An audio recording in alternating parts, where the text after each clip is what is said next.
രണ്ടാമത്തെ ആള് റെഡിയാണ് കേട്ടോ, ഹർഷ. എങ്ങനെ വേണം മേക്കപ്പ്? എല്ലാരും പറയുന്ന പോലെ തന്നെ, സ്കിൻ അതുപോലെ തന്നെ. സ്കിൻ അതുപോലെ നിൽക്കണം. ഐ മേക്കപ്പിനെ കുറിച്ചോ ലിപ് ഷെയ്ഡിനെ കുറിച്ചോ അങ്ങനെ എന്തെങ്കിലും സ്പെസിഫൈ ചെയ്ത് എന്നോട് പറയാനുണ്ടോ? ഇല്ല ഇല്ല. എന്തെങ്കിലും ലുക്കില് ഞാൻ ഇത് കോൺസെൻട്രേറ്റ് ചെയ്യണം അങ്ങനെ ഒന്നുമില്ല. ഒന്നുമില്ല. മൊത്തത്തിൽ വിട്ടത്. ഈ എക്സ്പ്രഷൻ കാണുന്നത്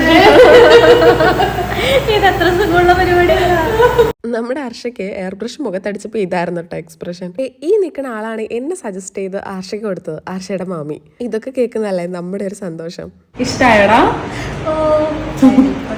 നമ്മുടെ ബ്രൈഡ് ഇതാ ഈ ബ്രൗൺ എലഗൻ സാരിയിൽ സുന്ദരിയായിട്ട് നിൽക്കുന്നുണ്ട്. ഓർണമെന്റ്സിൽ അവിടെ ഇവിടെ വരുന്ന ഈ ഗ്രീൻ ബീഡ്സ് നന്നായിട്ട് എൻഹാൻസ് ചെയ്യുന്നുണ്ടായിരുന്നു കേട്ടോ ഈ ലുക്ക്. നമുക്ക് വല്ലാതെ ആത്മബന്ധം തോന്നില്ലേ? അങ്ങനെ ഒരാളായിരുന്നു കേട്ടോ ഹർഷയുടെ ഫാമിലി. നിങ്ങൾക്ക് ഈ ലുക്ക് ഇഷ്ടമായോ എന്ന് കമന്റ് ചെയ്യാൻ മറക്കല്ലേ.